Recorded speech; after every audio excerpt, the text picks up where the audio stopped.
Hello everyone, welcome back again. Let's first and foremost wish our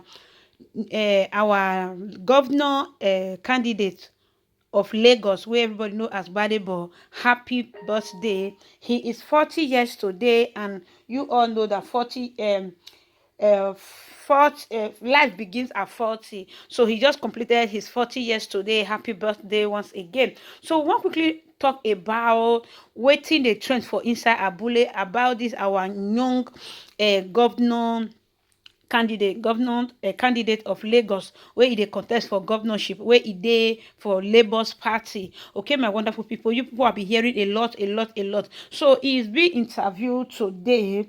Okay, he's being interviewed by Channels Television today.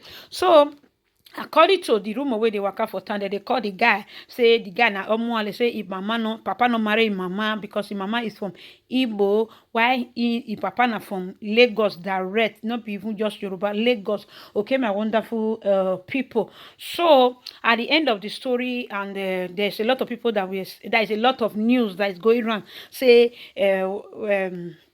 Lagos State Governor Sanwo-Olu Babajide offer am 20 billion naira to forget the governorship election. So he deny am, say nothing like that. So e get some news wey still dey circle dey go, wey dey talk say im still Governor Sanwo-Olu call am say he na omo ale. So he still deny am, say no believe say Governor Sanwo-Olu go fit do that kind thing. You understand? Governor Sanwo-Olu na very respectful person. Okay, Odamani say two of them they campaign for the same seat. Okay, my wonderful people. So if you are watching for the first time, why not subscribe and on your notification bell, so that anytime I do upload, you'll be the first to be notified that I just uploaded a new video. By doing so, God bless you. So guys, now the news what we get for the house for today now be this one. Now say make I carry the matter come give una, say see wetin dey yarn, see wetin dey happen for inside Abule o. Say the fear of Labour's party everywhere don't scatter like this. So my wonderful people. So as it is hot now, I say make I give una the full gist about this weekend. I wonder with the postponement, has that dampened that momentum? Because it stretched it again, another lap to go. No, we're very excited because every day that you give us, we get stronger. Every day that you give us, we can engage more with the people, reach out to the people, get into their hearts and minds. So we're happy about it, you know. And most importantly, it's not about rushing an election, it's about getting it right. Right, and that's why we got the injunction to ensure that INEC actually follows its processes. And it's also important that presidential candidates, right, also go through the process of getting all their data from BVAS, right? So it's not just about doing something and rushing to do it. There are lots of things that must be done right if we want to set this country on the right course. So in spite of the fact that your presidential candidate is asking to have time to go through the BVAS, yes, inspect them, get the data. Yes. And then the court says, well, we need to ensure that this is done, especially because INEC has given some assurances, yes, that the data will be backed up. Yes. You're okay with that? I am, because I feel that the president of Nigeria holds a significant role, and we must get that right. It's unfortunate if our presidential candidate is somebody that was not elected by the will of the people, and is not someone that's a reflection of the will of the people and their aspirations for a better Nigeria. And anything that can ensure that that is legitimized and legitimate is something that I'm open to. Because for a lot of people in your party, it was like a bittersweet judgment, having the elections postponed by 1 week, but in the fact that INEC could actually go ahead to configure or reconfigure the BVAS, it was bittersweet. But it's interesting you see it as... Yes, because if they reconfigure it and data is lost, that, you know, we have to think on the long term, right? Everything is not just about short-term wins, it's also about the long-term win. I need for His Excellency Peter Obi to get all his information, all his data, so we can actually stand a very good chance in court. And you trust INEC on this one? After last Saturday, I cannot say I trust INEC. I am watching, right? I am observing. And because, I mean, we have results from our situation room that puts us in Lagos over 900,000 votes. But then you see what they declared is very different. So I cannot, as a right-thinking human being, say I trust INEC. They are going to have to win our trust. But we are prepared for whatever worst case scenario, and we are hopeful for the best. Because the irony is the fact that your candidates that won at the Senate, House of Reps, I mean, went to collect their certificate of return, which came out of an election which your party doubts the process and even the results. No, because it's a very simple thing. The INEC chairman by himself came out and promised us that there will be electronic transmission of voting, right? And that was supposed to take us out of this 2015, 2019 type of elections where there's so much rigging and manipulations at the ward coalition and the local government coalition. Now, it does not mean that a rightful person cannot emerge through that other process. You just have to be a lot more aggressive, a lot more close marking to ensure that nobody can get away with anything, right? And people will do that and emerge, right? But there are also a lot of situations where, I mean, in Surulere 2 in Lagos State, all of a sudden after the Labour Party candidate had emerged the winner, they said he was just not supposed to be on the ballot box, right? On the ballot paper. Or you have a situation, you know, Jody later called it in favor of Labour Party. A number of local governments in Ikeja, in a number of local governments, there was all that delay and a lot of problems, right? But with the electronic transmission of voting, because I was part of the Osun election at the time the Ondo election, right, back then, and we literally, as a party, our situation was collating results from the INEC portal, and I truly believe that our process had been deepened and had become transparent to a large extent. And when you also look at the Osun elections where when Omishore went to the collation center, it was almost empty and literally they chased him out. It showed that the value, the truth, the integrity of it had already gone online. Interesting. I'm interested in your candidacy and, you know, the many controversies arising. First, the primordial sentiments that your candidacy has, you know, thrown up. They are primordial, but then they are the people's feelings. Some of the concerns are that you don't speak the language. You are from Lagos truly, but your mother is Igbo. How do you hope to, should you win, unify Lagos, you know, being a cosmopolitan state of many people coming together from, you know, different parts of the country? Yes, first of all, I am the epitome of a cosmopolitan Lagos. I represent it, I embody it. I see what brings us together as opposed to what takes us apart. And let us know, see, Lagos State has been in harmony for a very long time. What happens is politicians come and try to divide us. And I always say to people, let us be wary of a politician or politicians that only remember that they are Yoruba when it's time for politics. When Fulani herdsmen were making incursions into Oyo and into different parts of the southwest, and people like Sunday Igboho stood up, people like Rotimi Akeredolu stood up. A lot of politicians in Lagos were quiet. They played politics with it. They were quiet. When it was time for Amotekun, they were quiet.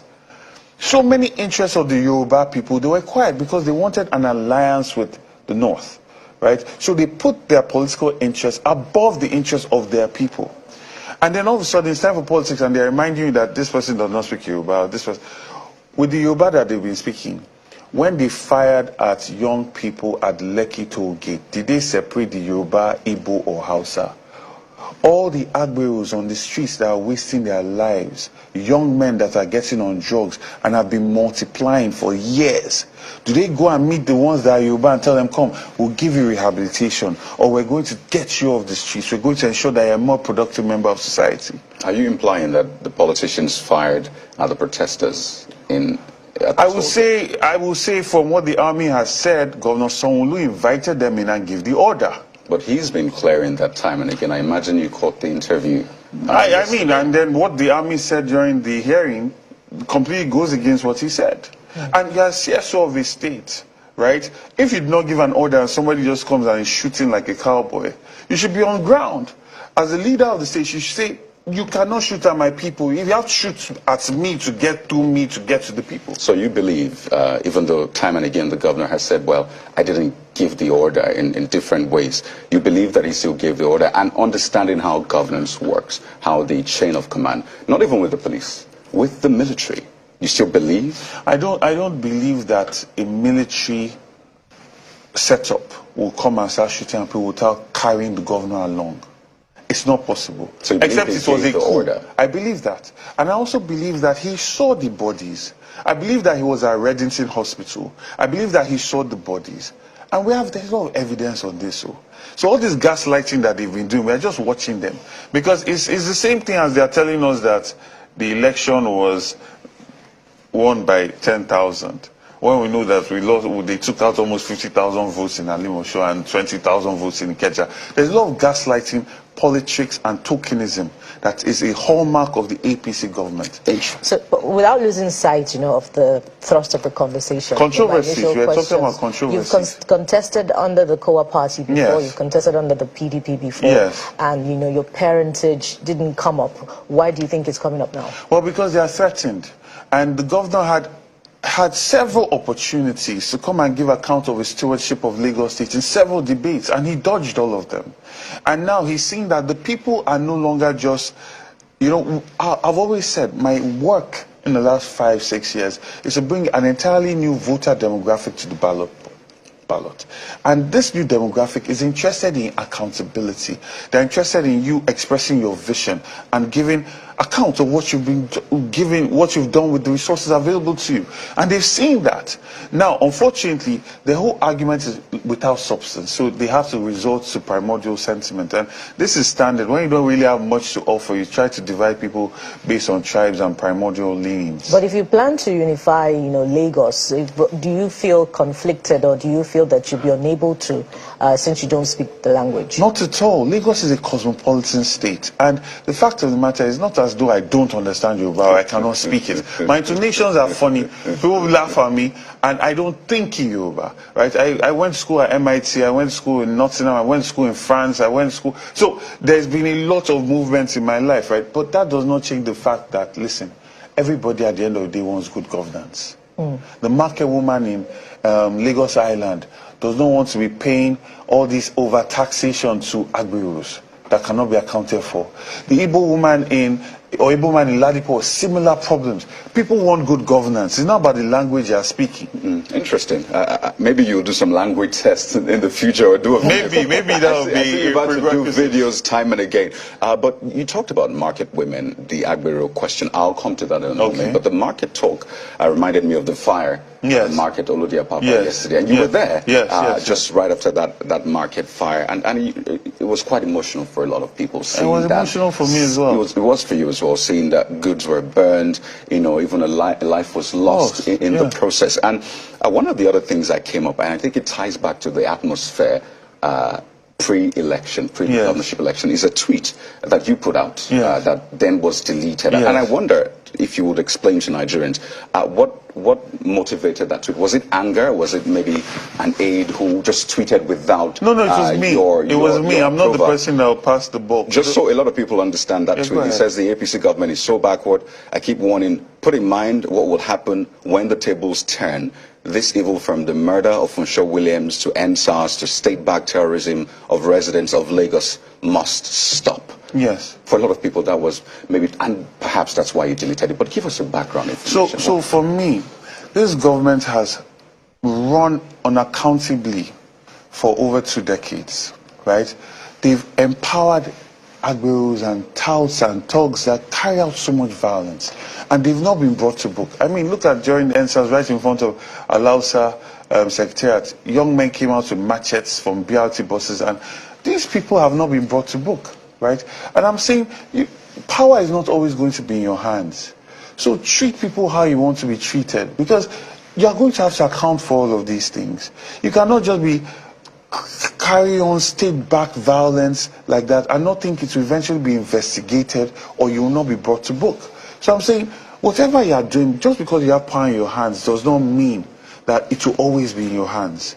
And at a point, you are going to have to come and account for it, right? Through legal means, right? And for me, and I've been putting this warning out consistently for about 6 months.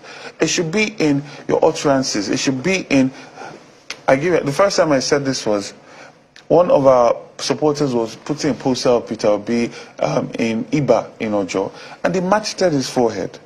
And I said, you cannot continue like this, right? We are going to have to investigate at a point. Who are the people that did these things, right? And those who are going to have to face the full wrath of the law. Do you know who macheted him? Yes, he can identify them. Do you know who they are? Are they affiliated? I mean, yes, they're affiliated to the APC. And you can confirm? Yes, and same thing happened with the Flag Boys around Oshodi Interchange, that whole new place. They were nearly burnt alive. We reported to the police. Till yet, nothing yet has been done, right? So I'm saying, because you have power now, and the state's apparatus is working in your interest, always consider that one day the tables will turn, and you are going to have to account for all of these things. So why did you delete that tweet then? If it came from where you think it came from? The honest truth is, I work with a team, right? And my team felt that, you must start to talk like a governor.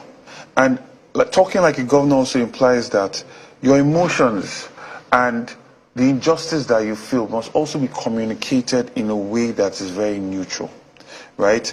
And I listened, right? So that's me being honest. So do you regret putting out the tweet?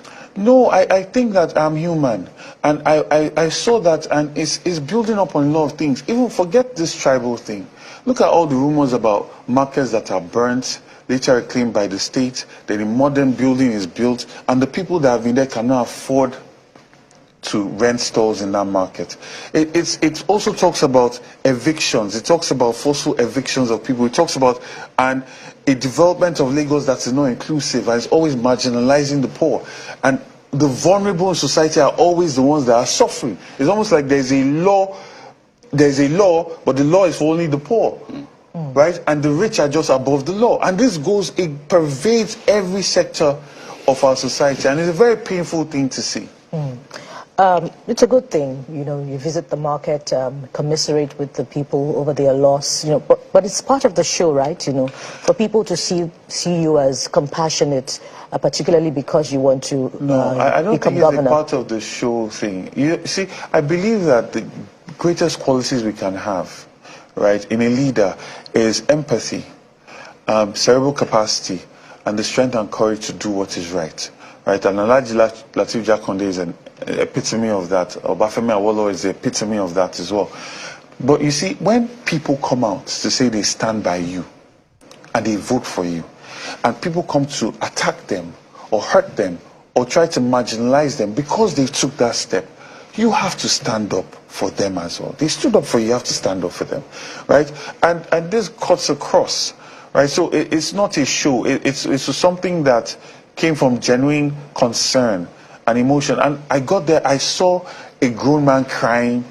His wife was crying. I literally had to walk back so I don't start crying on TV and then go back in. And you see people should be allowed to vote who they want. And if you feel bad about that, do the work, make them happy. So you don't have to suppress or intimidate people to get their support. I'm just wondering whether, it's something that should be a pattern, since you're a politician and this is not the first time you're contesting. So it shouldn't just be strategic, coming at a time that is close to the polls. My journey in politics started from activism, which is campaigning against the introduction of genetic modified foods in Nigeria. That was not a popular struggle. It was highly intellectual, but it's something that connected us all because all of us eat. I led the 2,000-man march on the Senate. This was not for popularity or patterns or anything. Empathy and compassion for things that I believe I can change, I can be part of, has been consistent for years. Right? So this is not a show. It's a situation where this happened and I had to react. Right? There are many things that happened. I'll give you an example. The lady that was stabbed in the face, right? The Labour Party lady, right? I called her, I talked to her for a long time, showed support and all that. But I not go to go and visit her and take pictures or a photo. No, I didn't do that. Right? So I'm not hopping on this was important and I had to act. Just before we toss it to Abuja, in response to the controversies, there's a missive going around that you reportedly penned, and I'd just like you to respond to it or deny that that you authored it. Paragraph 6 says, I refuse their bribe offer of 20 billion naira to sell out my ticket and step down from the governorship race for Sanwo-Olu. Did you author that? I didn't author that. You didn't author that? I didn't author that. Okay. So let's settle it's just like I'm sure Sanwo-Olu did not author that I'm an IPOB leader, my father never married my mother, and You know, there's so many things So that you were we're never flying. offered anything to step down? No, I've not been offered. Well, let's head over to our Abuja studio. Chamberlain has a few questions and perhaps more for you. Well, let me ask you. A lot is involved with these elections in Lagos. Even families are conflicted as to how they need to approach all of this. Would you say that you are doing your level best to ensure that both your supporters and all else ensure that they conduct themselves decently, both before, during, and after the elections?